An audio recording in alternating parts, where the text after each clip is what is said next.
ओम शांति। आज 8 सितंबर 2024 बाबा के आज के मधुर महावाक्य। आज अव्यक्त मुरली है और मुरली की ओरिजिनल डेट है 15 दिसंबर 2001। आज हम इसका रिवीजन कर रहे हैं। सार है, एक व्रता बन पवित्रता की धारणा द्वारा रूहानियत में रह मनसा सेवा करूं। एक व्रता बन पवित्रता की धारणा द्वारा रूहानियत में रह मनसा सेवा करो। एक व्रता क्या होता है? जिसमें हम सिर्फ एक के हो जाते हैं। तो बाबा के सिर्फ हो जाने से पवित्रता की धारणा होती है। कैसी पवित्रता?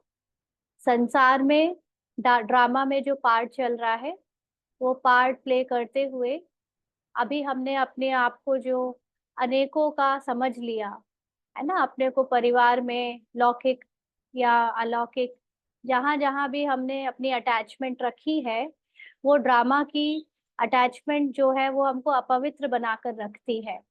तो सिर्फ एक बाबा का हो जाने से मन वचन कर्म से सदा हम बाबा के रहते हैं। ना सिर्फ मन वचन कर्म, लेकिन तन भी बाबा का, सब कुछ बाबा का। तो संपूर्ण पवित्रता की जो धारणा करनी है, ड्रामा को भुलाते जाना है, ड्रामा से डिटैच होते जाना है। तो जो ऐसा होता है वो सदा रूहानियत में रहता है ना। रूहानियत का मतलब सदा अपनी आत्मिक स्मृति में रहता है। और जो अपनी आत्मिक स्मृति में रहकर कर्म करता है, उससे ऑटोमेटिकली उसके संकल्प भी रूहानियत की स्थिति से होते हैं। तो वो मनसा सेवा का रूप होता है। तो बाबा अपने बच्चों से इसी तरह की सेवा करने को कह रहा है। आज रूहानी बाप चारों ओर के रूहानी बच्चों की रूहानियत को देख रहे हैं।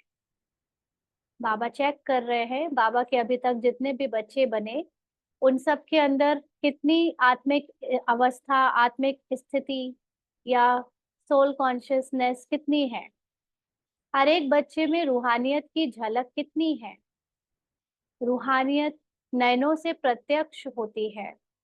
अगर साकार पार्ट में चेक करना हो किसी को कि कौन कितनी आत्मिक अवस्था में रहता है, कितनी सोल कॉन्शियसनेस में रहता है, तो उसके आंखों से पता चलेगा। कैसे?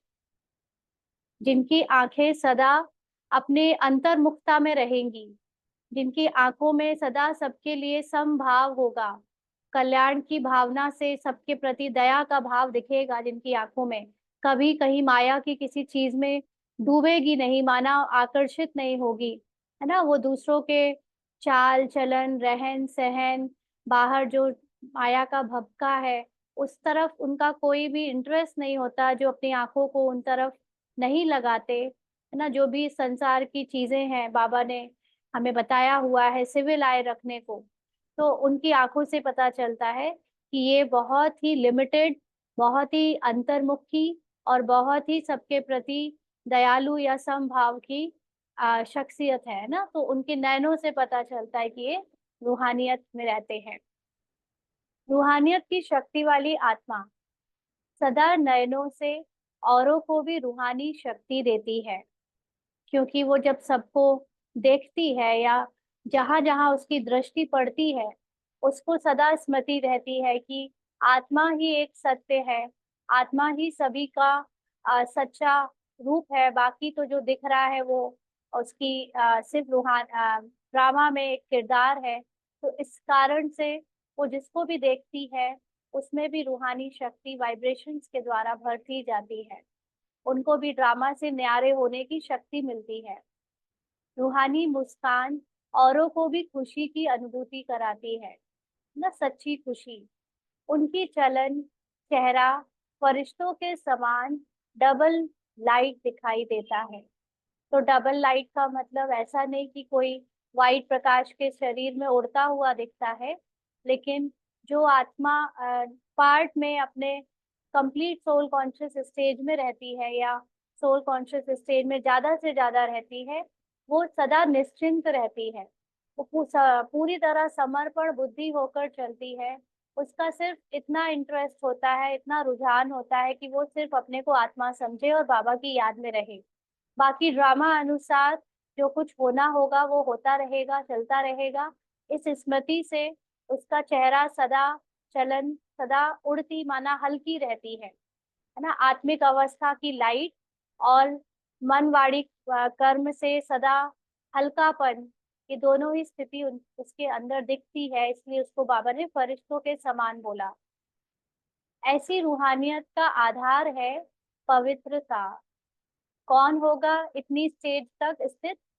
जो ड्रामा से उपराम होगा, जो ड्रामा में चल रहे इस पार्ट को या किसी के भी पार्ट को देखते हुए भी समझेगा कि ये ड्रामा, ये शरीर, ये मन, ये आत्मा की पहचान नहीं है, आत्मा इन सब से अलग है ना। उसको सदा याद रहेगा, यानी पवित्रता रहेगी, तो वो रूहानियत भी उसके अंदर दिखेगी।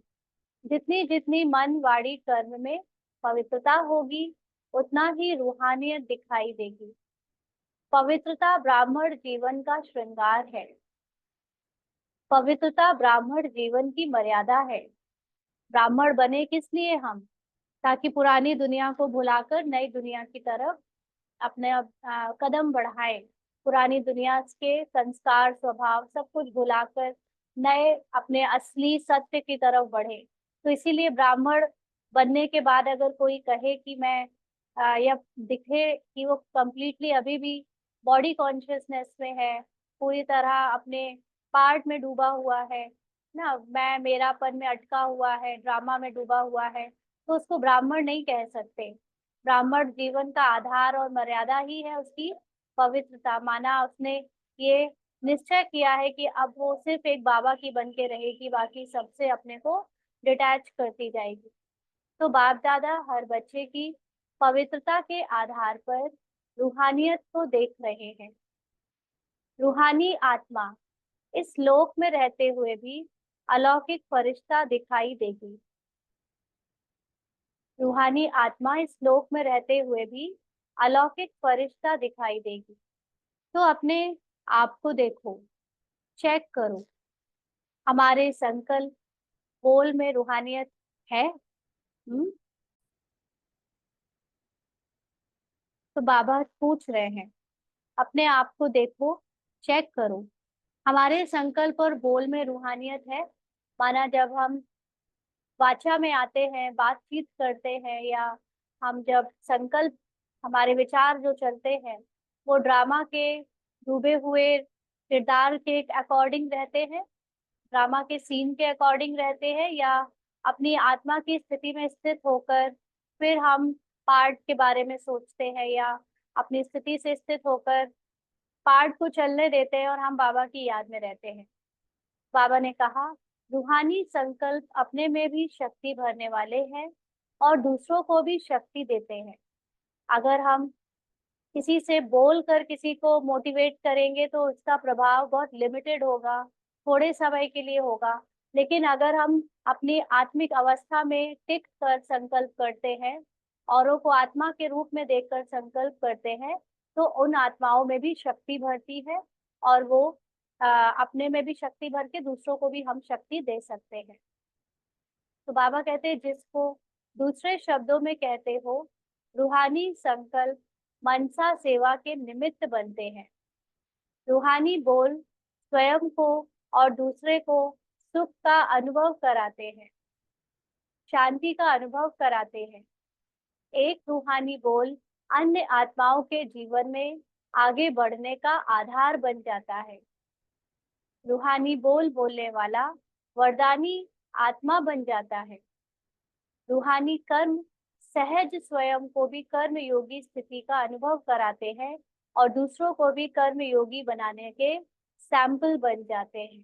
बाबा देखो, इतनी सारी इम्पोर्टेंस बता रहा है रूहानियत में टिक कर रहने से, रूहानियत में टिक कर बोलने से, रूहानियत में टिक कर संकल्प करने से, है ना। तो क्या क्या फायदा है आत्मिक अवस्था में टिक कर हमें पार्ट बजाने में। तो बाबा इतने सारे जो पॉइंट्स बता रहे हैं सभी नोट करें और इस पर चिंतन करें। तो बाबा ने जो बताया उसको डिटेल में अगर हम समझे, तो रूहानी बोल से जिसको भी बात करेंगे तो वो, क्योंकि आत्मिक स्थिति में टिककर बात करेंगे तो अपने को और उनको भी सुख अनुभव होता है, शांति अनुभव होती है।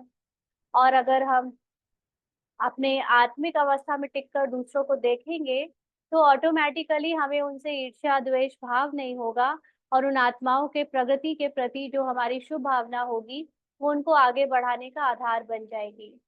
फिर हमारे बोल जो उस वक्त आत्मिक अवस्था में टिककर निकलते हैं वो वरदानी बोल होते हैं, माना उनके लिए वो वरदान बन जाते हैं, प्रैक्टिकली उनके लिए वो चीज सहज हो जाती है। और जब हम हमेशा आत्मिक अवस्था में टिककर काम काज करते हैं यानी कर्म योगी बनते हैं, तो दूसरी आत्माओं को भी कर्म योगी बनाने का एक सैंपल तैयार हो जाता है। माना वो भी समझ पाते हैं कि मेडिटेशन सिर्फ बैठने की चीज नहीं है, लेकिन चलते फिरते कर्म करते भी हम इतनी सहजता से अध्यात्म को फॉलो कर सकते हैं, अपने जीवन में ले सकते हैं या योगी बन सकते हैं। तो ये सैंपल बन जाते हैं। और फिर जो भी हमारे काम संपर्क में आता है वो सब हमारे लिए मदद करने के लिए ऑलवेज रेडी रहते हैं, है ना। हमें उनको बोलना भी नहीं पड़ता, उनको ऐसी खींच होती है कि इनके द्वारा जो भी हमसे हो सके, मतलब इनके प्रति हमारे से जो भी हो सके हम इनको सहयोग जरूर दें, क्योंकि उनको हमारे आकर्षण में या हमारे ऑरा में रहना पसंद होता है। तो वो ऑटोमेटिकली सहज योगी और कर्मयोगी जीवन के अनुभवी बन जाते हैं। और लेकिन बाबा ने सुनाया कि ये सारी चीजें होंगी पॉसिबल कब, जब आत्मा अपने पार्ट को बजाते हुए रूहानियत में रहेगी, माना अपनी स्मृति में रहेगी, जिसका बीज है पवित्रता, यानी ड्रामा को भुलाएगी, ड्रामा से न्यारी होगी तब। तो पवित्रता स्वप्न तक भी भंग ना हो तब रूहानियत दिखाई देगी। हाँ, पवित्रता स्वप्न तक भी भंग ना हो तब रूहानियत दिखाई देगी। इसका अर्थ क्या है, जब हम सोए होते हैं, है ना, उस वक्त हमारी जो अवस्था होती है दो तरह की होती है सोने में, एक तो गहरी नींद की, दूसरा स्वप्न की।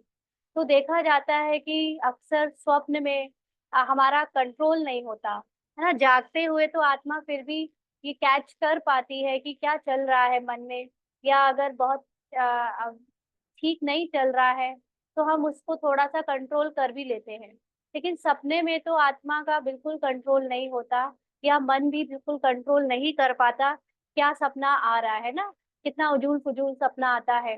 तो उस समय भी जो निरंतर जब जागा रहता है, माना जब सोया नहीं है, अगर वो उसकी अवस्था जागते हुए सदा रूहानियत में रहती है, माना वो आत्मिक अवस्था में रहता है, तो सोते वक्त भी जो स्वप्न की स्टेज होती है उसमें भी उसको ये स्थिति बनी रहेगी कि वो ड्रामा के जो पार्ट का जो सीन चल रहा है स्वप्न में उसको वो भंग नहीं करेगी, उसकी पवित्रता वहां पर भी अपवित्र नहीं होगी, माना वो ड्रामा में डिटैच होकर सपने को देख रहा होगा। तो पवित्रता सिर्फ ब्रह्मचर्य नहीं, लेकिन हर बोल ब्रह्मचारी हो, हर संकल्प ब्रह्मचारी हो, और हर कर्म ब्रह्मचारी हो। तो पवित्रता का मतलब फर्स्ट स्टेप ब्रह्मचर्य सिर्फ अकेले में सीमित नहीं हो जाता है, उसके बाद जो बोल संकल्प और कर्म है उसमें भी ब्रह्मचारी का अर्थ होता है कंप्लीट डिटैच्ड, है ना, साक्षी दृष्टा ब्रह्मचारी, यानी ब्रह्मा बाबा ने जिस तरह से आचरण करके दिखाया अपने कर्मों के द्वारा, बोल के द्वारा, संकल्प के द्वारा, उसको कॉपी करने वाला।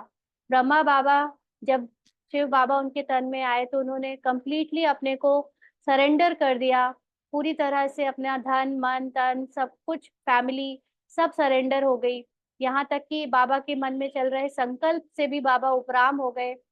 शिव बाबा पर पूरी तरह उन्होंने निर्भर कर दिया कि जो बाबा कराएगा, जो संकल्प देगा वो वही किया जाएगा, है ना। तो इस तरह से हम भी कितना ब्रह्मचारी हैं, ड्रामा से डिटैच्ड है। तो बाबा कहते हैं जैसे लौकिक में कोई कोई बच्चे की सूरत बाप समान होती है, तो कहा जाता है कि इसमें बाप दिखाई देता है, ऐसे ब्रह्मचारी ब्राह्मण आत्मा के चेहरे में रूहानियत के आधार पर ब्रह्मा बाप समान अनुभव हो।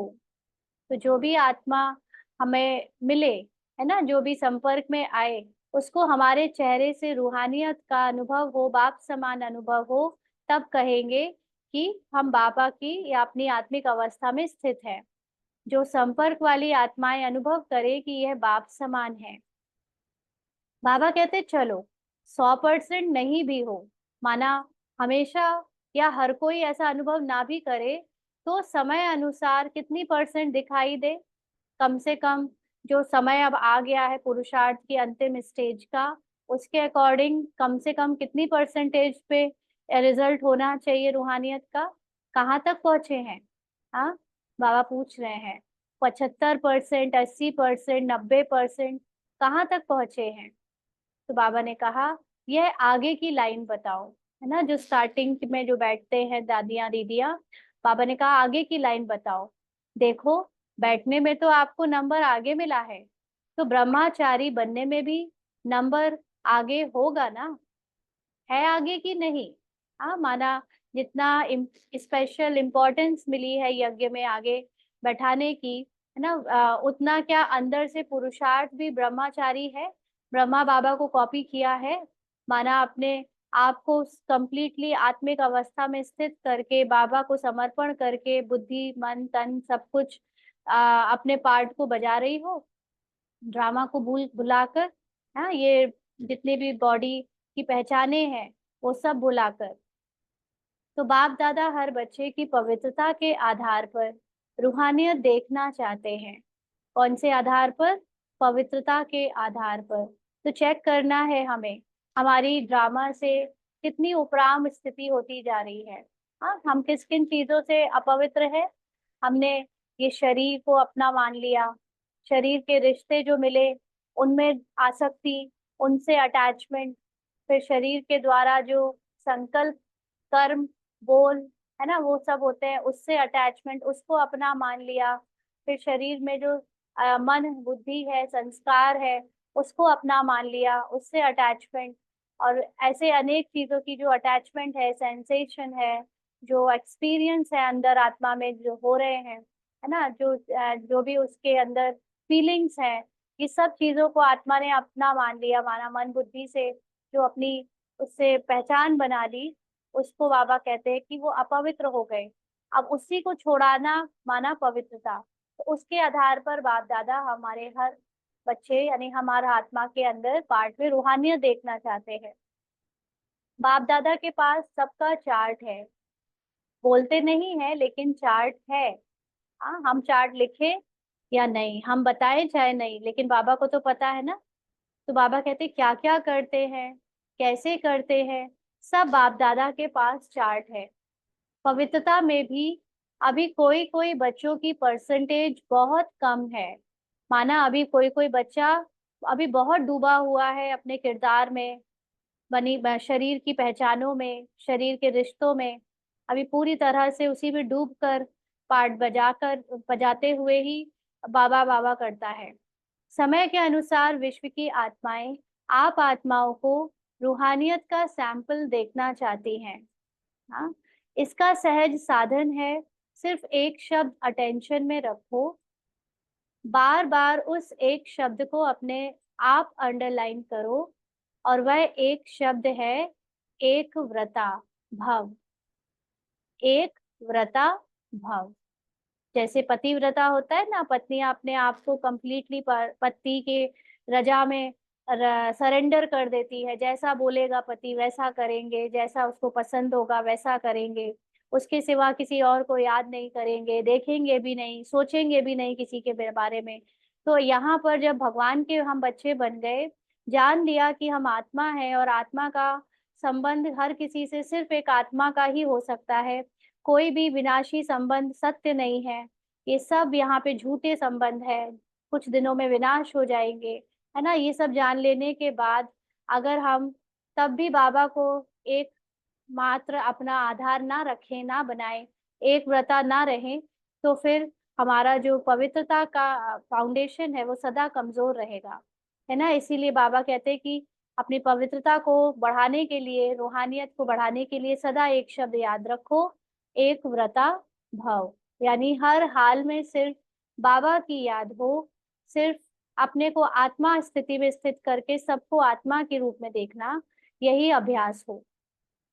तो जहाँ एक है वहाँ एकाग्रता स्वतः ही आ जाती है, अचल अडोल स्वतः ही बन जाते हैं।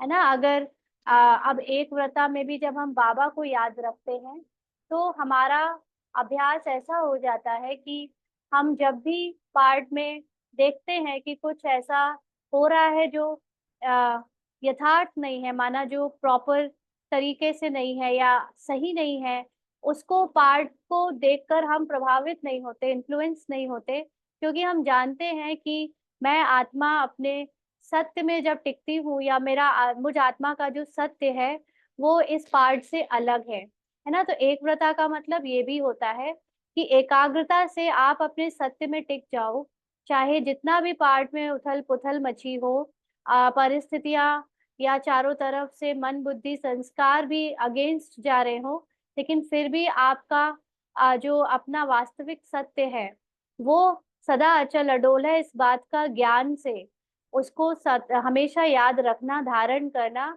ऐसी आत्माएं पार्ट में भी जो है कैसा भी ऊपर नीचे बजाए, लेकिन अंदर से उस स्थिति में अचल अडोल स्वतः ही बन जाते हैं। तो एक व्रता बनने से एक मत पर चलना बहुत सहज हो जाता है। एक मत माना, आ, जब आत्मा सोल कॉन्शियस स्टेज में टिकती है तो उसको फिर किसी बात की चिंता नहीं होती कि वो क्या सोचे, क्या प्लान करे, क्योंकि वो पूरी तरह समर्पण बुद्धि होती है। फिर उसका मन बुद्धि ड्रामा अनुसार या बाबा के अनुसार चलता है।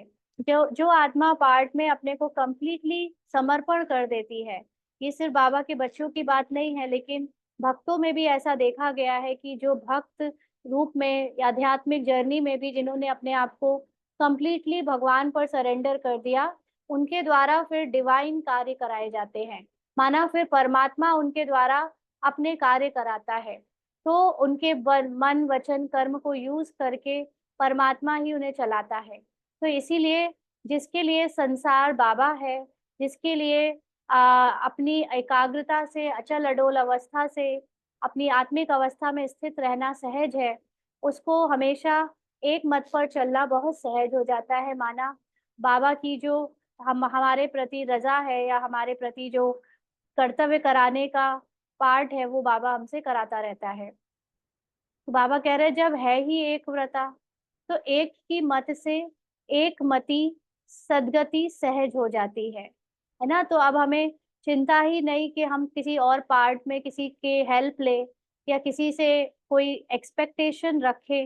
अब हमें कोई याद ही नहीं आता है बाबा के सिवा, तो इसलिए हमारी जो मति है यानी बुद्धि है वो भी सदगति की तरफ सहज हो जाती है। माना वो जो तमो प्रधान इन्फ्लुएंस है ना, हमारी बुद्धि और मन में इस समय तमो का अफेक्ट है, और इसकी वजह से वो सदा कुछ ना कुछ अपवित्र विचार और डिसीजन में फंस जाती है। तो बाबा की याद से जब हम एकाग्र हो जाते हैं, अपने अवस्था में टिक जाते हैं, तो बुद्धि भी सहज सदगति की तरफ माना डिवाइन होती चली जाती है। तो एक रस स्थिति स्वतः ही बन जाती है। तो चेक करो, एक व्रता है, सिर्फ बाबा के प्रति समर्पित है, सारे दिन में मन बुद्धि एक व्रता रहता है, हिसाब में भी आदि हिसाब एक से शुरू होता है, एक बिंदी और एक शब्द, एक अंक लगाते जाओ, एक बिंदी लगाते जाओ तो कितना बढ़ता जाएगा ना। जो बही खाता बनाते थे पहले या अभी भी कुछ लोग, तो उसमें वो बिंदी लगाते जाते हैं एक जीरो के रूप में। तो वो बिंदी मतलब यहाँ पर बाबा हमको क्या बताना चाह रहा है, बिंदी मतलब हर बात में हर इंसिडेंस में जब आप अपने को आत्मा समझने का याद दिलाते हो, है ना, तो आपके द्वारा वो जो बिंदी बिंदी माना सोल कॉन्शियस स्टेज एक एक सेकंड जमा होती जाती है, तो वो कितनी बढ़ जाती है आपकी कॉन्शियसनेस में, कितना मेमोरी में स्मृति में सोल अवस्था यानी आत्मिक अवस्था कितनी बढ़ जाती है। तो और कुछ भी याद नहीं आवे, एक शब्द तो याद रहेगा ना। हम्म समय आत्माएं, आप एक व्रता आत्माओं को पुकार रहे हैं, है ना, ऐसी आत्माओं को जिनका भगवान के सिवा कोई नहीं है, ऐसी आत्माओं को पूरी दुनिया याद कर रही है। क्यों? क्योंकि उन वो सब तो अपने मन बुद्धि से इतने विचलित है, ड्रामा में डूबे हुए हैं, परेशान हैं, और उनमें इतनी शक्ति भी नहीं है कि वो अपने सत्य को जान सके या सत्य को जान लेने के बाद उस पर टिक सके, क्योंकि तमाम जो माया की इन्फ्लुएंस करने वाली बातें है ना, फंसाने वाली चीजें है, उसमें वो बार बार डूब जाते हैं। इसीलिए वो ऐसे कुछ सुपर हीरोज को याद कर रहे हैं जो सिर्फ और सिर्फ परमात्मा से अपना संबंध जोड़कर रखते हैं या अपने आप को सोल कॉन्शियस स्टेज में रखते हैं। तो ऐसी आत्माओं का समय आत्माएं पुकार रही हैं। तो समय की पुकार, आत्माओं की पुकार, हे देव आत्माएं, सुनने नहीं आती। हाँ, अब आवाज नहीं आती है। आवाज का मतलब कोई कान से आपको फोन करके आवाज नहीं लगाएगा कि आ जाओ, लेकिन ये आवाज का मतलब है कि जो चारों तरफ त्राही त्राही मची है, उसमें तमाम आत्माएं जब इतना परेशान है, तो अक्सर हमको अनुभव में आता है कि इनको दुख से छुटाए, या ये बेचारे कितने दुखी हैं। तो ये उनकी पुकार वाइब्रेशन के रूप में क्या हमको फर्क नहीं पड़ता कि हम भी उनको जो है इस दुख से निकालने के लिए कुछ करें। तो बाबा कह रहे, हे देव आत्माएं, सुनना नहीं आता, सुनने नहीं आती आवाज।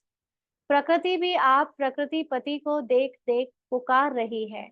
हाँ, हे प्रकृति पति आत्माएं, अब परिवर्तन करो।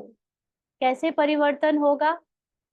हाँ, जब हम खुद को सतो प्रधान सतो गुणी आत्मिक स्थिति में कंप्लीटली निरंतर स्थित रखेंगे, तो हम जिसको भी देखेंगे, जिसके बारे में भी सोचेंगे, उनको भी उनकी सतोगुणी सतो प्रधान अवस्था में देखेंगे। ना सिर्फ दूसरे पार्ट की आत्माओं को, बल्कि प्रकृति को भी, जीव जंतुओं को भी। तो इससे प्रकृति के प्रति जो हमारी शुद्ध वाइब्रेशंस होती हैं, वो प्रकृति को शुद्ध बनने में मदद करती है। तो बाबा कहते हैं कि आप सब कब अपने कंप्लीट स्टेज में टिकोगे? हाँ, भूल जाते हो अपने आप को, अपनी शक्तियों को। बाबा कहते हैं यह तो बीच बीच में छोटे छोटे झटके लग रहे हैं, है ना, प्रकृति के।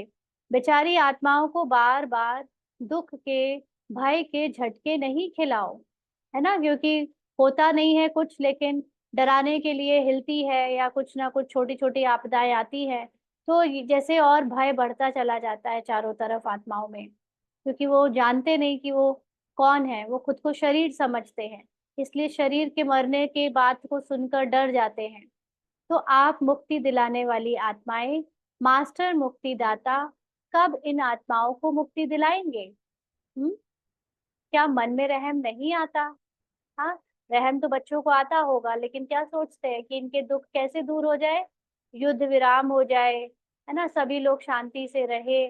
पार्ट में हम चाहते हैं कि वो सब लोग ठीक हो जाए, सबको खाना पीना घर बार अच्छे से मिल जाए, नौकरी मिल जाए, ऐसा अच्छा अच्छा सोचते हैं पार्ट में। लेकिन अब समय पार्ट को देखने का नहीं है, अब समय है उनको उनके शुद्ध रूप में देखने का, उनकी पवित्रता से ना सिर्फ आत्माओं को लेकिन प्रकृति को भी देखने का। तब जाकर उनको मुक्ति मिलेगी कंप्लीटली उनके दुखों से, है ना। टेम्परली उनको खाना, रहने का स्थान या उनकी जरूरतें पूरी कर भी दे जाए, लेकिन समय अनुसार वो फिर से वैसे ही हो जाएगा। इसलिए अब कंप्लीटली मुक्ति देने के लिए हमको पहले ड्रामा से मुक्ति का पूरा पूरा आ, अभ्यास करना होगा, यानी उसमें टिकना होगा। तो आप मुक्ति दिलाने वाली आत्माएं, अगर आ, मुक्तिदाता कब इन आत्माओं को मुक्ति दिलाएंगे? क्या मन में रहम नहीं आता कि समाचार सुन करके चुप हो जाते हो, बस हो गया, सुन लिया? इसलिए बाप दादा हर बच्चे को अभी मर्सीफुल स्वयं स्वरूप देखना चाहते हैं ना। बाबा के बच्चे तो एंजॉय कर लेते हैं कि चलो यहाँ वहाँ कुछ कुछ हो रहा है तो अच्छा है, जल्दी जल्दी विनाश हो, या जल्दी जल्दी हम लोग खत्म हो यहाँ पे, है ना, यहाँ पे पार्ट में भी। लेकिन ये काम नहीं है हमारा कि देखकर बस खुश हो लिए या दुखी हो लिए, है ना। दोनों में से ही, दोनों पार्ट को छोड़कर हमें उनको और अपने को ड्रामा के पार्ट से उपराम करके कंप्लीटली मुक्ति से उनको देखना है ना। तो तब हमारा मर्सीफुल का पार्ट बजेगा। मर्सी का मतलब क्या?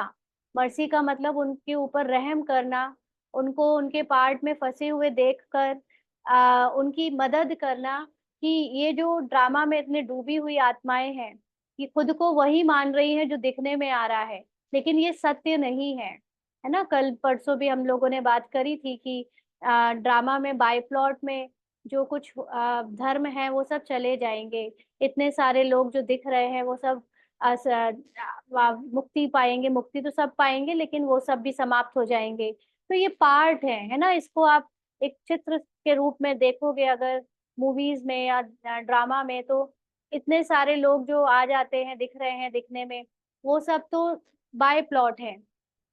लेकिन क्योंकि बाय प्लॉट यानी मूवी में अभी दुख का सीन चल रहा है, तो इसलिए दुखी दिख रहे हैं। तो अगर उनके दुख के सीन से उनको निकालना है, तो उनको कंप्लीटली हमें पहले अपनी स्मृति चेंज करनी होगी कि ये सीन रियल है ना, ये दुखी है। इस तरह की जो मन में भावनाएं हमें आती है कि ये सच है, ये इससे निकलना होगा, क्योंकि हम खुद ही फंसे हुए हैं मतलब।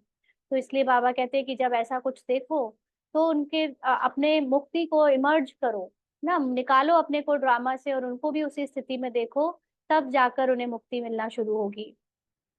कि बाबा कहते, अभी हद की बातें अभी छोड़ दो, अपनी हद की बातें अभी छोड़ दो, मर्सीफुल बनो। हाँ, हम खुद ही ड्रामा में डूबे हैं, पति, परिवार, नौकरी और शरीर, और यहाँ पे चल रहे अलग अलग जो सीन आ रहे हैं उसमें ही फंसे हुए हैं। तो हम दूसरों को कैसे उससे निकालेंगे? तो अभी ये सब भूलो और अपने आत्मिक अवस्था में टिक जाओ। आपने देखा होगा मूवीज में, है ना, चाहे इंग्लिश चाहे हिंदी, जो सुपर हीरोज होते हैं वो आम रूप में लोगों के साथ आम जनता बनकर ही जीते हैं, है ना। लेकिन जब कोई ऐसी बड़ी घटना हो जाती है या कोई आपदा आ जाती है सभी के ऊपर, तो ऐसे में उन आत्माओं का उनको पता नहीं होता कि वो, कभी कभी पता भी होता है, कईयों को नहीं भी पता होता है कि वो अंदर से स्पेशल है, लेकिन उनको अंदर से एक रहम आती है सबके ऊपर।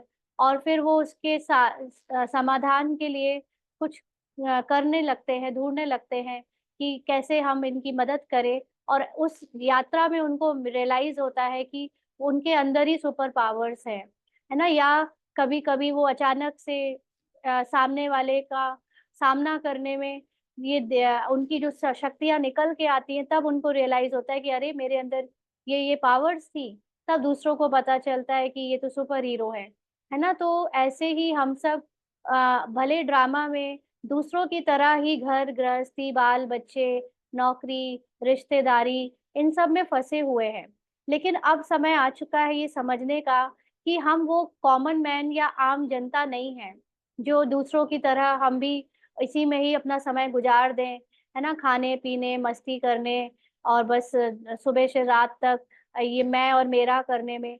हमारा पार्ट ये नहीं है। अपने आप को जानना है, अपने को पहचान कर अपनी शक्तियों को यूज करना है, और वो तब होगा जब हम उनसे निकलेंगे बाहर, है ना। तो भले वहां पर रह रहे हैं सबके साथ, सबको दिख रहा है कि हम वही उनके रिश्तेदार और वही उनके संबंधी हैं, लेकिन अंदर से अगर हम अपनी अवस्था को कंप्लीटली सोल कॉन्शियस बना ले और एक एक पल अपनी आत्मिक अवस्था में ही टिके, तो हमारे द्वारा जो संकल्प होंगे वो इतने शक्तिशाली होंगे कि अनेक आत्माओं को उन संकल्पों से ही शांति, सुख और ड्रामा के सीन को सहने की शक्ति, और विकारों में जलती हुई आग में जो आत्माएं डूबी हुई हैं, उनको उससे निकलने की पवित्रता का आभास होगा। और वो फिर अपने आप अपने को मदद कर पाएंगी, अपने आप को सहारा दे पाएंगी, है ना। इसीलिए बाबा कहते हैं सकाश दो, शांति दो, सहारा दो। तो सकाश का मतलब क्या होता है? सकाश का मतलब सत्य प्रकाश देना। अब देने का मतलब कि जब हम खुद के सत्य में टिककर, सत्य को जानकर कि हम सत्य कौन है, आत्मा जिसके ऊपर कभी कोई प्रभाव नहीं पड़ता, ड्रामा से आत्मा अलग है, ये सत्य जानकर हम जब दूसरों को भी उसी सत्य में देखते हैं कि तुम भले ही इस समय दुख का पार्ट बजा रहे हो, लेकिन तुम इससे मुक्त हो, तुम्हारी आत्मा इस दुख से और इस प्रभाव से मुक्त है, तो उसको ये सत्य प्रकाश में देखना ही साकाश है। तो ऑटोमेटिकली हमारी वाइब्रेशन, हमारा उसके प्रति रियल सत्य का दृष्टिकोण उसे शांति देता है और उसे सहारा देता है। तो बाबा कहते, अगर मर्सीफुल बन औरों को सहारा देने में बिजी रहेंगे, तो हद की आकर्षणों से, हद की बातों से स्वतः ही दूर हो जाएंगे। जैसे संसार सभी हद की बातों में फंसा हुआ दुखी हो रहा है ना, तो ब्रह्मा कुमारी ब्राह्मण परिवार में भी अनेक आत्माएं अभी यही कंप्लेन करती है कि हमारे परिवार में या हमारे इस ड्रामा के पार्ट में कोई ना कोई प्रॉब्लम, कोई ना कोई विघ्न आता ही रहता है ना। तो हमारा सारा ध्यान उसी में फंसा रहता है। तो जो आत्माएं अपने को कंप्लीट ज्ञान दूसरों की सेवा में बिजी रखेंगी, उनको उस दृष्टि से देखने में बिजी रखेंगी, उनकी भी ये ड्रामा की जो हद की प्रॉब्लम्स हैं उसका समाधान हो जाएगा, उससे दूर हो जाएंगे, वो मेहनत से बच जाएंगे। तो बाबा कहते हैं वाणी की सेवा में बहुत समय दिया, समय सफल किया, संदेश दिया, आत्माओं को संबंध संपर्क में लाया, ड्रामा अनुसार अब तक जो किया वह बहुत अच्छा किया। हाँ, अभी तक टाइम पड़ा था, इतने सारे साल और इतने सारे आत्माओं को वाणी से ही समझाना जरूरी था, क्योंकि सब किसी की दिव्य दृष्टि नहीं मिली थी, किसी को इतना गहरा ज्ञान समझ नहीं आ सकता था। तो वाणी में उनके भाषा में जो जिसको समझ आता उस भाषा से सेवा किया, उसमें सफलता प्राप्त की, संदेश दिया, वो सब अच्छा किया बाबा कहते। लेकिन अभी वाणी के साथ मनसा सेवा की ज्यादा आवश्यकता है, और यह मनसा सेवा हर एक नया पुराना महारथी घुड़सवार प्यादा सब कर सकते हैं। यहाँ तक कि नॉन ब्राह्मण्स भी कर सकते हैं, जो बीके नहीं हैं, जिनको ये ज्ञान नहीं है, वो भी मनसा सेवा कर रहे हैं। आपको पता होगा कि इतने सारे लोगों को जो अब पॉजिटिव थिंकिंग के लिए चारों तरफ अलग अलग गुरु, अलग अलग स्पीकर्स सिखा रहे हैं, और उनसे उनके हजारों फॉलोअर्स उनसे सीख रहे हैं। तो वो सब भी अपने थॉट से प्योर बन रहे हैं, अपने संकल्पों से अच्छा सोचना सीख रहे हैं। तो ये जो अच्छा सोचना है, ये भी एक सेवा है, क्योंकि ये भी वायुमंडल को पॉजिटिव बनाती है ना। तो मनसा सेवा तो हर कोई कर सकता है, नया पुराना महारथी घुड़सवार प्यादा सब कर सकते हैं। इसमें बड़े करेंगे, हम तो छोटे हैं, हम तो बीमार हैं, हम तो साधनों वाले नहीं हैं, ऐसा सोचना, हाँ, कोई भी आधार नहीं चाहिए। ये छोटे छोटे बच्चे भी कर सकते हैं। हाँ, जो पार्ट में बच्चे हैं अभी, वो भी अच्छा सोचने का पार्ट प्ले कर सकते हैं। बच्चे मनसा सेवा कर सकते हैं ना। तो बच्चों ने जवाब दिया, हाँ जी। इसीलिए अभी वाचा और मनसा सेवा का बैलेंस रखो। मनसा सेवा से आप करने वालों को भी बहुत फायदा है। हाँ, जो ये संकल्प के द्वारा सेवा करता है उसको भी फायदा होता है। क्यों? क्योंकि जिस आत्मा को मनसा सेवा अर्थात संकल्प द्वारा शक्ति देंगे, सकाश देंगे, वह आत्मा आपको दुआ देगी, है ना। वो आत्मा आपको दुआ देगी, मतलब ये नहीं है कि उसको पता होगा कि आपने उसके प्रति अच्छा सोचा है, लेकिन ये एक ईश्वरीय नियम के अनुसार जब हम जो देते हैं वही हमको मिलता है।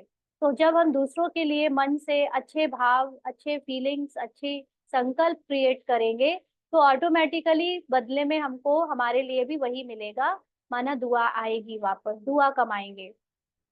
और आपके खाते में स्व का पुरुषार्थ तो है ही, है ना। स्व का पुरुषार्थ मतलब खुद को बार बार आत्मिक स्थिति में स्थित करने का पुरुषार्थ तो चल ही रहा है, लेकिन दुआओं का खाता भी जमा हो जाएगा, है ना। क्योंकि हम इतना पॉजिटिव सोच वायुमंडल में फैलाकर उस वायुमंडल का खुद ही फायदा ले पाएंगे। तो आपका जमा खाता डबल रीति से बढ़ जाएगा। इसीलिए चाहे नए हैं चाहे पुराने हैं, क्योंकि इस बारी नए बहुत आए हैं ना। नए जो पहली बारी आए हैं वह हाथ उठाओ। पहली बारी आए हुए बच्चों से भी बाप दादा पूछते हैं कि आप आत्माएं मनसा सेवा कर सकती हो, पूछ रहे हैं बाबा। बाप दादा ने पांडवों से, माताओं से, सबसे अलग अलग पूछा कि आप मनसा सेवा कर सकते हो। सबके लिए शुभ भावना, शुभ कामना, अच्छा सोच सकते हो, उनको आत्मा के रूप में देख सकते हो। तो यहाँ तो बहुत अच्छा हाथ उठाया, चाहे कोई टीवी से देख सुन रहे हैं, चाहे सम्मुख सुन रहे हैं।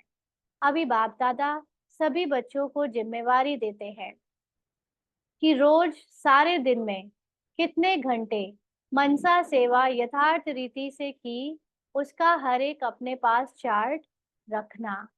ऐसे नहीं कहना हाँ कर ली, यथार्थ रूप में कितने घंटे मनसा सेवा की वह हर एक चार्ट रखना।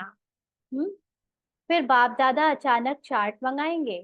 चार्ट रखना मतलब अटेंशन रखना हर समय।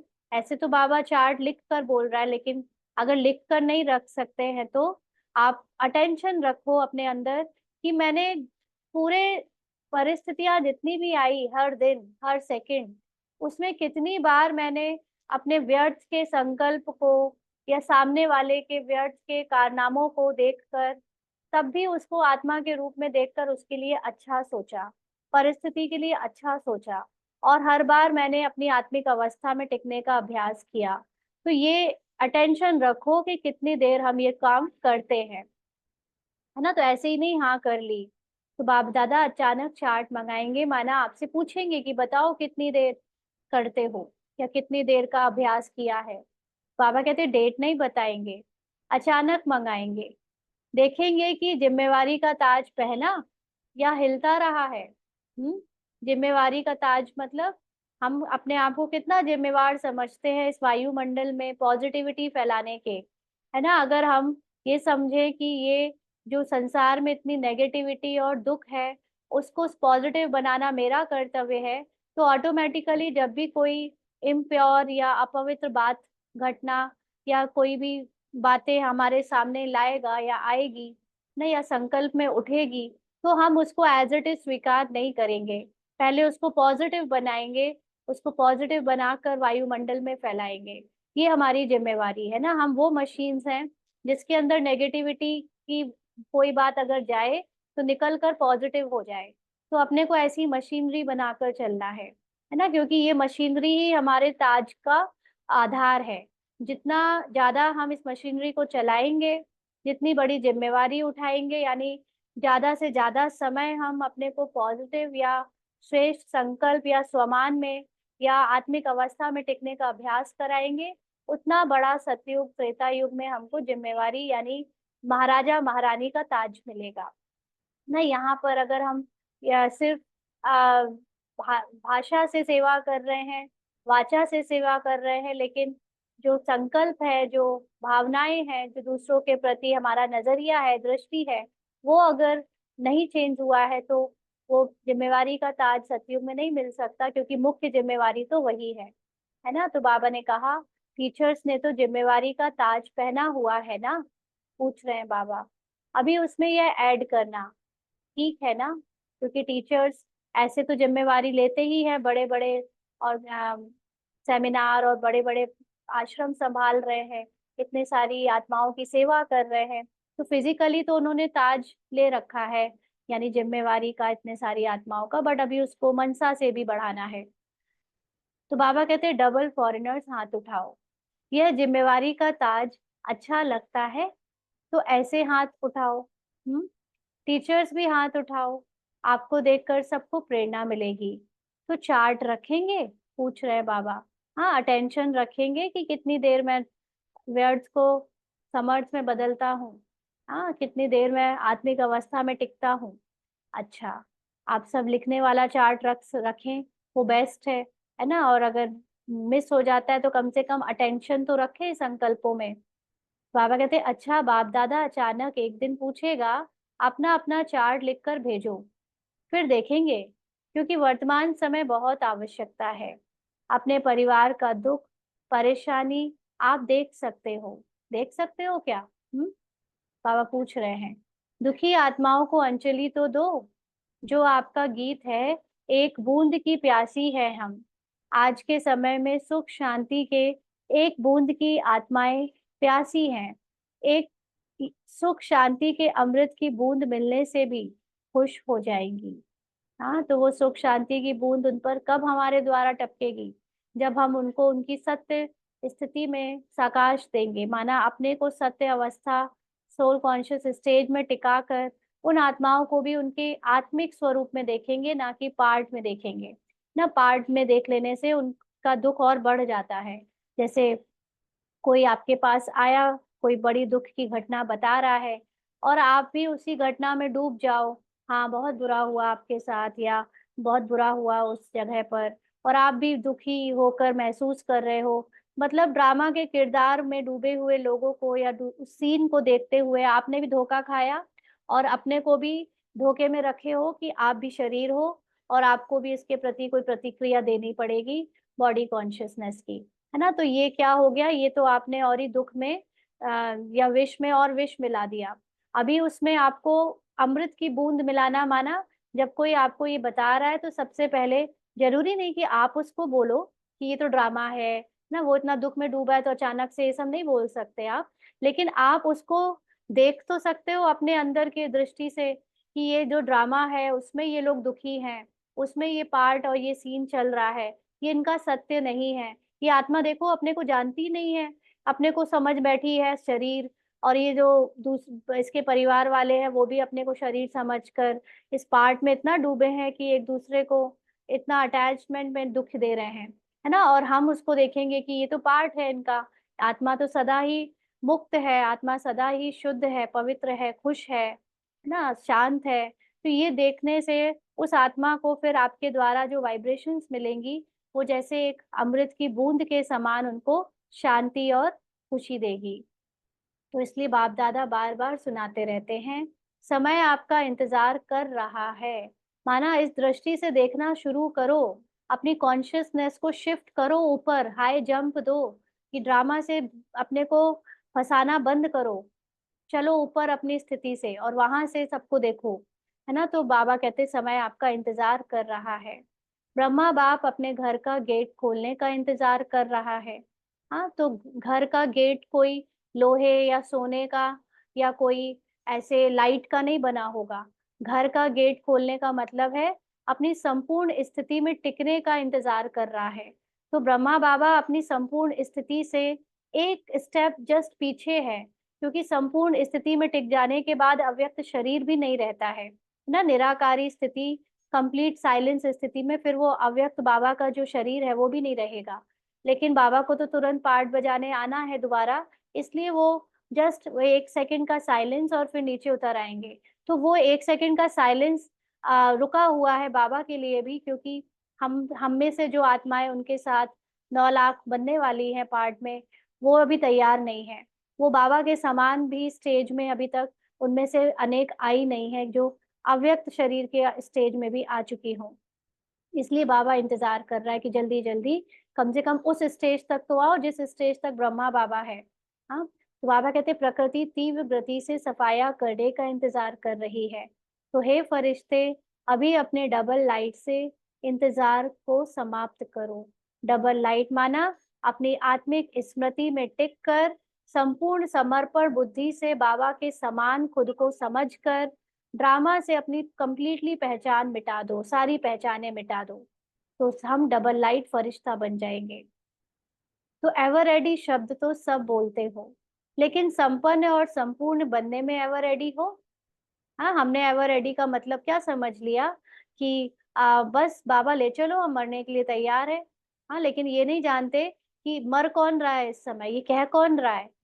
क्या ये जो कहने वाली शुद्ध आत्मिक सत्ता है वो कह रही है, या ये जो यहाँ ड्रामा से ऊब चुका परेशान हो चुका थक चुका मन है वो कह रहा है कि ले चलो। हाँ, क्योंकि मन बुद्धि अभी अपने को आत्मा समझती है, ये शरीर अपने को आत्मा समझता है ना। हम ब्राह्मण्स भी बड़े पुरुषार्थ में आत्मा आत्मा करते हैं, बट शरीर और मन बुद्धि की पहचान ही को आत्मा समझ रखा है, जबकि आत्मा इससे परे है ना। तो आत्मा की स्थिति में हमको ये लगेगा नहीं कि हमको एवर रेडी बनना है। आत्मा की स्थिति में तो हमें पता ही है कि हम है ही संपन्न, हम है ही संपूर्ण।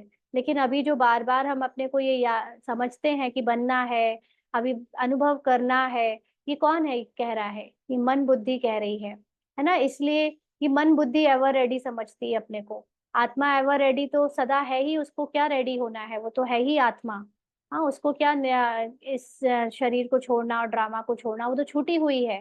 लेकिन हम समझते हैं कि हम फंसे हुए हैं, इसीलिए एवर रेडी की बात याद रखते हैं। तो बाबा कहते हैं सिर्फ शरीर छोड़ने के लिए एवर रेडी नहीं बनना है, लेकिन बाप समान बनकर जाने में एवर रेडी बनना है। तो बाप समान बनना माना निराकारी अवस्था में कंप्लीटली टिक जाना, है ना। तब एवर उसको कहेंगे हम एवर रेडी है। चाहे जब निकाल लो, हमें ड्रामा की कोई भी चीज याद ही नहीं है, हमें पता ही नहीं है ये संसार क्या है, ये दिखने में जो आता है उससे हमें कुछ याद ही नहीं है, स्मृति में नहीं है ये, इसको एवर रेडी कहते हैं। तो चलिए अभी 1 मिनट के लिए सभी अपनी आत्मिक स्थिति में स्थित होकर बाबा को याद करेंगे।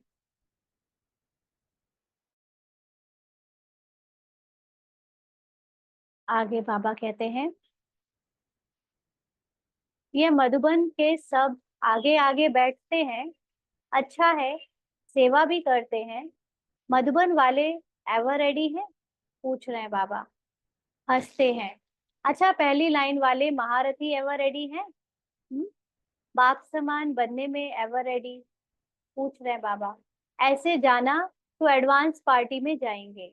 एडवांस पार्टी तो ना चाहते बढ़ती जाती है ना, क्योंकि जो भी बाबा का ज्ञान लेकर शरीर छोड़ देता है वो एडवांस पार्टी ही उसको कहते हैं। तो बाबा कहते हैं अभी वाणी और मनसा सेवा के बैलेंस में बिजी हो जाएंगे तो ब्लेसिंग बहुत मिलेगी ना। अगर अभी भी हम अपने को कंप्लीट निराकारी बाप समान स्थिति में टिका कर वाड़ी में आएंगे तो बिजी हो जाएंगे तो अनेक आत्माओं से ब्लेसिंग मिलेगी, डबल खाता जमा हो जाएगा, पुरुषार्थ का भी और दुआओं का भी।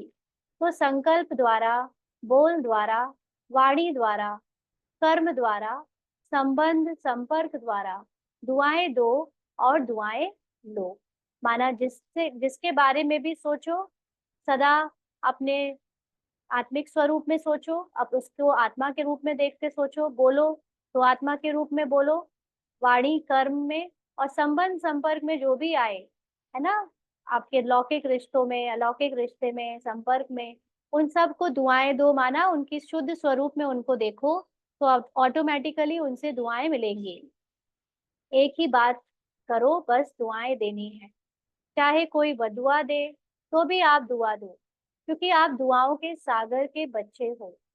कोई नाराज हो, आप नाराज नहीं हो, आप राजी रहो। आप साक्षी रहोगे तो उसकी आत्मा की अवस्था में स्थित होकर उसे देखोगे कि वो पार्ट में आपको गालियां दे रहा है, नाराज हो रहा है, तो आपको भी गुस्सा नहीं आएगा, है ना, क्योंकि एक्टिंग में चल रहे पार्ट को देखकर मुख्य जो अंदर एक्टर बैठा है उसे पता है कि ये सब स्क्रिप्ट अनुसार चल रहा है, तो आप भी राजी रह पाओगे, साक्षी रह पाओगे। बाबा पूछ रहा है ऐसे हो सकता है 100 जने आपको नाराज करे और आप राजी रहो, माना आप उसमें भी खुश रहो। ये नहीं सोच, ये भी जरूरत नहीं है कि आप ये सोचो कि उनकी नाराजगी कैसे दूर करे, बल्कि आप वो कोई हर कोई हमसे नाराज हो रहा है, हर किसी के साथ हमारा रिश्ते में कुछ खटपट हो रही है, लेकिन तब भी हम राजी हैं, हम खुश हैं, क्योंकि जानते हैं ये एक्टिंग में हो रहा है। हो सकता है, पूछ रहे हैं बाबा, हो सकता है? दूसरी लाइन वाले बताओ, हो सकता है अभी और भी नाराज करेंगे, देखना। हाँ, ऐसे होता है, बाबा के बच्चों के पेपर जब आते हैं ना तो ऐसे ही होता है, सब नाराज होते चले जाते हैं। तो देखना पेपर तो आएगा ना, माया भी सुन रही है ना। बस यह व्रत लो, दृढ़ संकल्प लो, मुझे दुआएं देनी है और लेनी है, बस। हो सकता है माया भले नाराज करे ना, ना भले ही कोई पूरी दुनिया नाराज होती चली जाए, लेकिन आप उसमें भी खुश रहो, है ना। दूर सोचो नहीं कि हाय मैंने कुछ गलती कर दी क्या, मैंने बाबा का बच्चा होने के बाद भी ऐसे कर दिया, मेरी गलती है क्या। ये सब कुछ भी सोचने की जरूरत नहीं है, ड्रामा आपको भटकाने आएगी, लेकिन आप अपनी अवस्था में स्थित रहो, सत्य में स्थित रहो और उनको भी उनके सत्य में देखो। तो ड्रामा के पार्ट में जो भी चल रहा है उसमें आप राजी रहो। तो एक ही काम करो बस, नाराज ना होना है और ना करना है। करे तो वह करे, हम नहीं होवे। हाँ, वो करे भले ही, लेकिन हम ना होवे, हम ना करे ना होवे। हर एक अपनी जिम्मेवारी ले, दूसरों को नहीं देखे, यह करती है यह करता है। हम साक्षी होकर खेल देखने वाले हैं, है ना। ये सारा खेल चल रहा है साक्षी होकर। उसको देखने वाला कौन होगा? अगर आत्मा होगी तो ही साक्षी देख सकेगी। अगर मन बुद्धि सोचेगा कि हम साक्षी हो जाए तो पॉसिबल ही नहीं है, क्योंकि मन बुद्धि तो पूरा फंसा ही पड़ा है नाराज करने और कराने में, है ना। इसलिए आत्मा की स्थिति से ही साक्षी हुआ जा सकता है। सिर्फ राजी का खेल देखेंगे क्या? नाराजगी का भी तो बीच बीच में देखना चाहिए ना। सब हमसे खुश रहे, ब्राह्मण बन गए हैं तो बाबा ने कहा है 95% सर्टिफिकेट चाहिए, तो ऐसे थोड़ी ना, वो तो लास्ट में मिलेगा, लेकिन बीच में अभी नाराजगी की सीन भी आएंगे जिसमें आपकी स्थिति की चेकिंग होगी कि आप अचल अडोल तब भी हो या नहीं। लेकिन हर एक अपने आप को राजी रखे। माताएं पांडव हो सकता है। बाप दादा नक्शा देख लेंगे। बाप दादा के पास बहुत बड़ी टीवी है, बहुत बड़ी है, एक एक का देख सकते हैं। जिस समय कोई क्या कर रहा है बाप दादा देखता है, लेकिन बोलता नहीं है, आपको सुनाता नहीं है। बाकी रंग बहुत देखते हैं, रंग मतलब बच्चों के नाच नखरे, छिप छिप कर क्या करते हो वह भी देखता है। बच्चों में चालाकी भी बहुत है ना, चालाक बहुत है। अगर बाप दादा बच्चों की चालाकियां सुनाए ना, तो सुनकर ही आप थोड़ा सा सोचने लगेंगे, इसलिए नहीं सुनाते हैं। आपको सोच में क्यों डाले, लेकिन करते बहुत होशियारी से हैं। अगर सबसे होशियार देखना हो तो भी ब्राह्मणों में देखो। ये बात बिल्कुल फैक्ट है ना, ज्ञानी बनने के बाद होशियारी और चालाकी एक अलग ही लेवल की होती है। लेकिन अभी किसमें होशियार बनेंगे? मनसा सेवा में। अगर आगे ले लो, पीछे नंबर आगे ले लो, पीछे नहीं रहना, है ना। भले ही सब कोई पार्ट में गुस्सा, नाराज और टूटने का, बनने का चल रहा है, लेकिन तब भी आप उस समय सबके प्रति शुभ भावना, शुभकामना रख लो, तो आपका नंबर आगे हो जाएगा। ये नहीं सोचो कि ऊपर से पार्ट में तो देखने में आ रहा है कि ये बिल्कुल टूट गया है, खराब हो गया है, सब सब कुछ बर्बाद हो गया है ना, सब नाराज हो गए हैं। लेकिन अभी भी पूरा मार्जिन है, वो ऊपर से सीन है, वो ड्रामा अनुसार, स्क्रिप्ट अनुसार चल रहा है। लेकिन आपके पास तो कमाई का साधन है ना, उस समय अपने को आत्मिक अवस्था में टिका के शुभ भावना रखना, ड्रामा से प्रभावित ना होने का। तो बाबा कहते हैं इसमें नंबर आगे ले लो, पीछे नहीं रहना। इसमें कोई कारण नहीं, समय नहीं मिलता, चांस नहीं मिलता, तबीयत नहीं चलती, पूछा नहीं गया, यह कुछ नहीं है ना। कई बार आत्माओं को पार्ट में, जो ब्राह्मण पार्ट प्ले कर रही है, उनको सबको यही लगता है कि सेवा मतलब या तो हमें कोई स्थूल सेवा मिले, या तो हमको वाचा मतलब भाषण की सेवा मिले, या हमको कोई ऐसे सहयोगी बनाया जाए किसी चीज में, है ना, कुछ तो मिले स्थूल रूप से सेवा। तो बाबा कहते हैं इसमें तो जो ये मनसा है, जिसमें आप शुभ भावना और अपने को आत्मिक स्वरूप में टिकाने का अभ्यास करते हो, इसमें ना तो आपकी तबीयत की ठीक होने की जरूरत है, ना कोई चांस दे, या समय आपको नौकरी कर रहे हो तो समय नहीं मिल रहा, ऐसा भी कुछ जरूरी नहीं है। ये तो आपके हर सेकंड, हर कर्म करते आप अपने को अवस्था में टिकाते रहो, शुभ भावना सबको देते रहो। ये तो हर कोई कर सकता है, सब कर सकते हो। बच्चों ने दौड़ लगाने का खेल खेला था ना, अभी इसमें दौड़ लगाना, मनसा सेवा में दौड़ लगाना। अच्छा, कर्नाटक का टर्न है। कर्नाटक वाले जो सेवा में आए हैं वह उठो, इतने सब सेवा के लिए आए हैं। अच्छा है, यह भी सहज श्रेष्ठ पूज्य जमा करने का गोल्डन चांस मिलता है। भक्ति में कहा जाता है एक ब्राह्मण की भी सेवा करो तो बड़ा पुण्य होता है। और यहाँ कितने सच्चे ब्राह्मणों की सेवा करते हो, तो यह अच्छा चांस मिलता है ना। अच्छा लगा कि थकावट हुई, पूछ रहे बाबा, क्योंकि स्थूल सेवाएं होती है, किचन की सेवा, अलग अलग काउंटर की सेवा। तो ब्राह्मण आते हैं तो उनकी सेवा के लिए बाबा पूछ रहे, थके तो नहीं? मजा आया ना? अगर सच्ची दिल से पुण्य समझ करके सेवा करते हैं तो उसका प्रत्यक्ष फल है, उसको थकावट नहीं होगी, खुशी होगी। यह प्रत्यक्ष फल पुण्य के जमा का अनुभव होता है। हाँ, पुण्य का क्या है हमारे जीवन में? पुण्य का क्या मतलब है? पुण्य का मतलब है हमारी सोल कॉन्शियस स्टेज बनने में मदद, है ना। तो अगर थोड़ा भी किसी कारण से थकावट होती है, या थोड़ा सा महसूस करते, तो समझो सच्ची दिल से सेवा नहीं है। माना अगर आपने सोल कॉन्शियस स्टेज में टिककर सेवा नहीं करी, बॉडी कॉन्शियस में आ गए, है ना, और एक दूसरे के पार्ट में फंसकर कुछ व्यर्थ संकल्प सोचने लगे, या आपको पुराने ड्रामा की बातें, घर गृहस्थी की बातें याद आ गई, माना सच्ची दिल से सेवा नहीं की, इसलिए थकान महसूस हो रही है ना। जैसे मान लीजिए कि कोई को सेवा मिली किचन में कुछ बनवाने की, और वो माता मिली, और माता को मिली, और माता अपने आप को शरीर मानकर बैठी है कि हाय मेरे पैर में तो बहुत दर्द हो रहा है, हाय मेरा पैर तो अभी ऐसा है, या शरीर ऐसा है, मैं कैसे करूं, है ना। ये सोच सोच कर बैठी है, माना कि वो ड्रामा में डूबकर वो जो कॉस्ट्यूम मिला है उसको वैसे थोड़ा बीमार शरीर का, उसको उस कॉस्ट्यूम को बैठकर सेवा कर रही है ना, और उस कॉस्ट्यूम के रियलाइजेशन में सेवा कर रही है। माना उसको जब सेवा कंप्लीट हो जाएगी तो उसको सेवा का जो फल है, खुशी, वो फील नहीं होगी, क्योंकि वो शरीर हाय दर्द कर रहा है, इतनी देर बैठे रहे ना तो दर्द हो गया और बढ़ गया दर्द, मतलब वो पूरी तरह से सच्ची दिल की सेवा नहीं है। तो उसका प्रत्यक्ष फल मेवा भी उसको फील नहीं होता। तो सेवा नहीं करते, मेवा खाते हैं। तो बाबा ने कहा जो सच्चे दिल से करेगा, कॉन्शियसनेस में, सोल कॉन्शियस स्थिति से करेगा, तो उसको मेवा मिलेगा, खुशी मिलेगी। तो कर्नाटक के सभी सेवाधारियों ने अपनी अच्छी सेवा का पार्ट बजाया और सेवा का फल खाया। अच्छा, सभी टीचर्स ठीक हैं? टीचर्स को तो कितने बारी सीजन में टर्न मिलता है। यह टर्न मिलना भी भाग्य की निशानी है। अभी टीचर्स को मनसा सेवा में रेस करनी है, लेकिन ऐसे नहीं करना कि सारा दिन बैठ जाओ, मैं मनसा सेवा कर रही हूँ। कोई कोर्स कराने वाला आवे तो आप कहो नहीं, नहीं मैं तो मनसा सेवा कर रही हूँ। कोई कर्मयोग का टाइम आवे तो कहो मनसा सेवा कर रही हूँ। नहीं, बैलेंस चाहिए। कोई कोई को ज्यादा नशा चढ़ जाता है ना, तो ऐसा नशा नहीं चढ़ाना। बैलेंस से ब्लेसिंग है, बैलेंस नहीं तो ब्लेसिंग नहीं।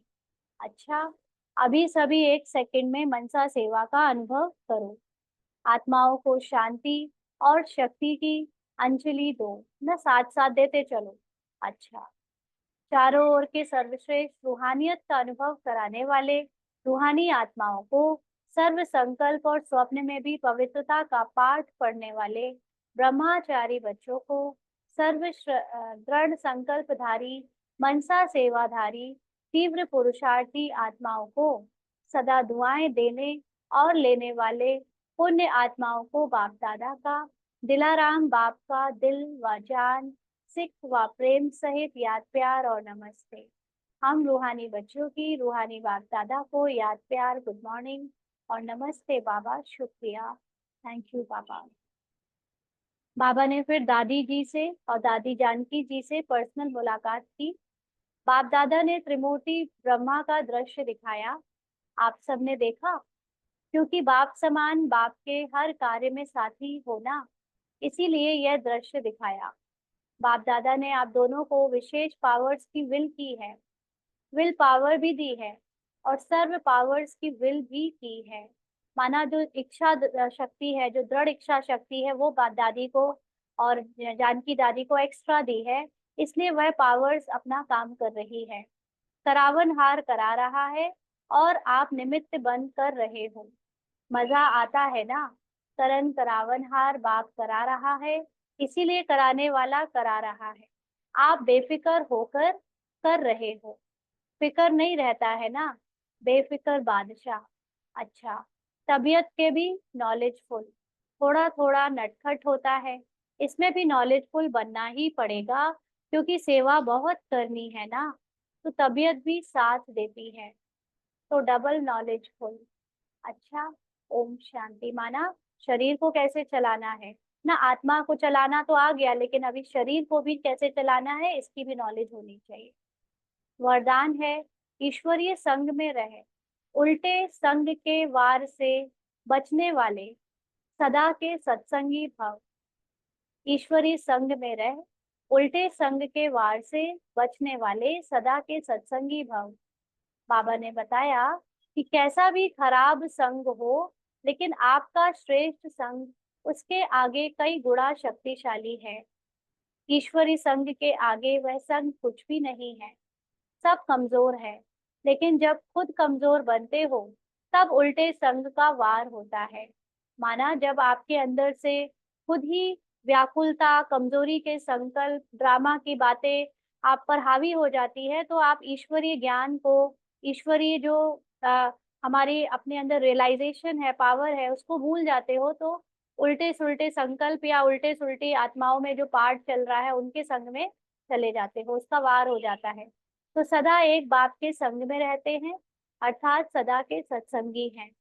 वह और किसी संग के रंग में प्रभावित नहीं हो सकते। व्यर्थ बातें, व्यर्थ संग अर्थात कुसंग उन्हें आकर्षित कर नहीं सकता। स्लोगन है, बुराई को भी अच्छाई में परिवर्तन करने वाले ही प्रसन्न चित्त रह सकते हैं।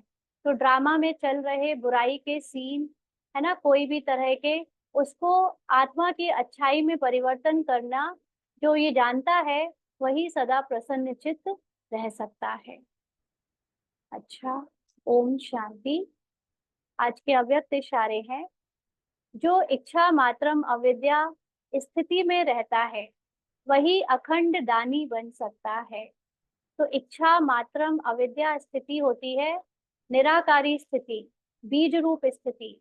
तो जो सदा अपने को बीज रूप स्थिति में या सोल कॉन्शियस स्टेज में स्थित रखता है, उसके द्वारा ही सदा अखंड दान चलता रह सकता है। अखंड का मतलब जो दान देने की प्रक्रिया है वो कभी टूटे ना, है ना। तो जैसे दिया अखंड कब होता है, जब सदा लौ जलती रहती है। तो जो सदा निराकारी स्थिति में स्थित है, पाठ बजाते हुए भी उसके द्वारा सदा ही कोई ना कोई दान होता रहेगा। माना वो जैसे दीपक जला हुआ है और उसकी रोशनी प्रकाश चारों तरफ फैलता रहेगा, तो हमसे भी निराकारी स्थिति में चारों तरफ सतोगुण फैलते रहेंगे। तो जैसे बाप ने स्वयं का समय भी सेवा में दिया, स्वयं निर्माण बन बच्चों को मान दिया, अपना त्याग कर दूसरे का नाम किया, बच्चों को मालिक रखा और स्वयं को सेवाधारी रखा, तो मालिकपन का मान भी दे दिया, शान भी दे दिया, नाम भी दे दिया। ऐसे फॉलो फादर करो, तब इच्छा मात्रम अविद्या की स्थिति बनेगी। तो निराकारी स्थिति में स्थित होते ही आपके अंदर से रॉब या किसी भी काम को सोचने की प्लानिंग या इस तरह का मालिक पने का जो एक फीलिंग होती है वो खत्म हो जाती है, क्योंकि आप पूरी तरह समर्पण हो जाते हो। फिर आपको लगता है कि जो कोई भी कुछ भी कर रहा है वो बाबा के संकल्पों द्वारा दिए गए संकल्पों के आधार पे ड्रामा अनुसार कर रहा है। तो आपको ये भी नहीं लगता कि कोई आपसे कुछ पूछे या आपको किसी चीज के लिए नाम दिया जाए, मान दिया जाए, शान दिया जाए, क्योंकि उसे पता है कि अब जो कुछ हो रहा है, जैसे मैं पूरी तरह समर्पण हूँ, वैसे ही हर एक आत्मा का पार्ट भी, भले वो खुद बुद्धि से समर्पण नहीं है, लेकिन वो ये सत्य जानता है कि इनका पार्ट भी ड्रामा अनुसार एक्यूरेट बज रहा है। तो वो किसी को इस दृष्टि से नहीं देखते कि ये मनमत चला रहा है या ये गलत कर रहा है, वो सबको सही देखते हैं ना। ये एक बहुत ऊंची अवस्था है जिसमें आप खुद का भी जब मालिकपना दे देते हो, तो दूसरे का भी मालिकपना आपके अंदर से खत्म हो जाता है, क्योंकि आपको पता है कि कोई भी मालिक यहाँ है ही नहीं, यहाँ सबको ड्रामा या बाबा चला रहा है। तो ऐसे में इच्छा मात्रम अविद्या की स्थिति जो स्थिति है उसमें स्थित रहना, माना अखंड दानी बन जाना होता है। आपकी उस स्थिति से सबको सहयोग मिलता है और शक्तियां मिलती हैं। अच्छा, ओम शांति।